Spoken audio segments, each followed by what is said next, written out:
Bienvenue dans le lieu de confession, by Jimmy Résolution. Ici, lorsque la pluie tombe et que le tonnerre gronde, les voix se libèrent. Les secrets enfouis refont surface. Les vérités que personne n'a jamais osé prononcer trouvent enfin un refuge. Dans cet espace, des hommes et des femmes viennent déposer leurs blessures, leurs regrets, leurs fautes, leurs espoirs. Des histoires d'amour, de trahison, de miracles, mais aussi des douleurs silencieuses que personne ne voit. Ici, rien n'est inventé. Chaque mot est réel, chaque émotion est vraie, chaque confession est un morceau de vie livré en toute discrétion. Abonnez-vous maintenant, invitez vos amis à nous rejoindre. Et si vous avez une histoire à partager, envoyez-la au numéro affiché à l'écran. Préparez-vous. Chaque jour, une nouvelle vérité se dévoile. Confession anonyme. Le collègue de mon mari est tombé amoureux de moi. Et j'ai peur que tout explose. Bonjour à tous. Je partage cette histoire en anonymat, parce que je suis troublée, inquiète et perdue. J'ai besoin de vos conseils, sincèrement. J'ai 28 ans, je suis mariée depuis 4 ans à un homme merveilleux. C'est un bon mari, attentionné, respectueux. Nous avons une petite fille de 3 ans, et jusqu'ici, tout se passait très bien dans notre foyer. Notre vie était simple, paisible.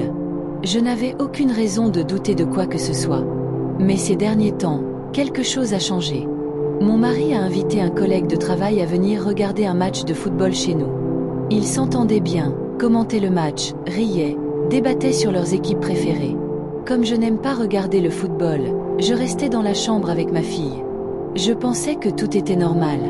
Mais ce collègue a commencé à venir régulièrement. Presque chaque week-end. Toujours pour les matchs. Un jour, par hasard, il a eu mon numéro de téléphone, parce que celui de mon mari était bloqué à ce moment-là. Il m'a écrit. Au début, je ne savais même pas qui c'était. Je lui ai demandé « C'est qui ?» Il a répondu « Je suis le collègue de ton mari. » Puis il m'a proposé de venir regarder le match avec eux au salon. J'ai refusé poliment. Je lui ai dit que je préférais rester avec ma fille. Il a répondu « D'accord. » Je pensais que la conversation s'arrêterait là. Mais 30 minutes plus tard, il m'a réécrit. « C'est dommage de rester loin de toi. » J'ai répondu simplement. « Ah bon ?» Et là, il m'a dit quelque chose qui m'a mise très mal à l'aise. « Je suis très attirée par toi. » J'ai paniqué.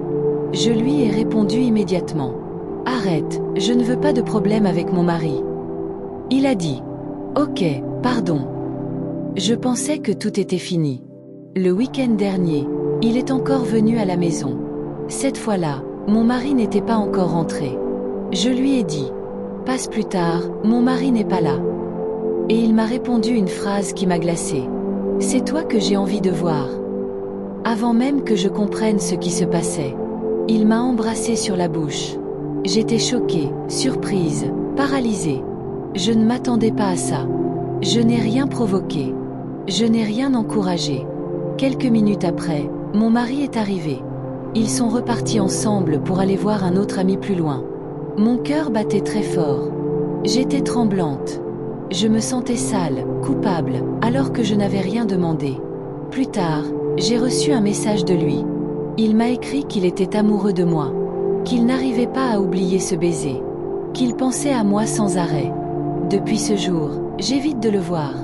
Quand il vient à la maison voir mon mari, je me cache dans la chambre.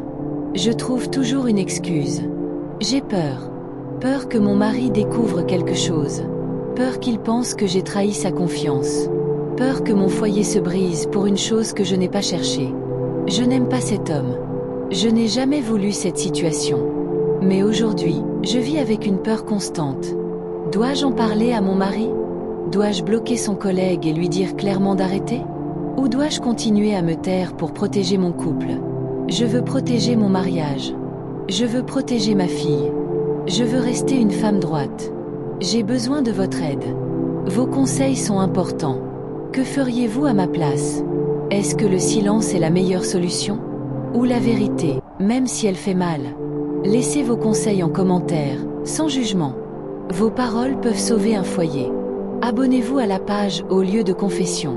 pour d'autres histoires vraies, réelles, vécues. Ici, on écoute, on conseille, on respecte. Tita, Ogano, Mbindate, Atinene. Zéro,